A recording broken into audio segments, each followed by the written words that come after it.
Why do I say that traditional martial arts are many times not as effective as modern martial arts, even though they contain exactly the same techniques? So your comment shows a very common misconception about martial arts training and fighting. It's very common in traditional martial arts. So you see a technique executed by a fighter and you're like, oh, I know exactly the same technique. So that means I know the same thing as him. And that is because the traditional martial arts training lacks the most important part of training, of actual fighting capacity. It's not about the technique at all. The techniques are always the same. How to move your body is incredibly limited. And boxers on every level execute the same technique. Fighters on every level execute the same technique. What does decide which fighter wins? It's about timing. It's about precision. It's about knowing when to do what. And that is where traditional martial arts training most of the time lacks. Most traditional martial arts styles have very ineffective methods of training.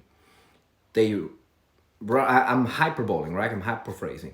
They run around doing kata all day. They do like the same punches over and over and over again. But that's not how you learn fighting. You learn fighting by sparring. So much of the traditional martial arts training is just that training. It's just an imitation of actual fighting. It's just like make-believe. It's just acting. It's just theater. It has little to nothing to do with actually learning how to fight. To actually learn how to fight, you need to jump in the water and get wet. So you have to do sparring. Your training has to be alive.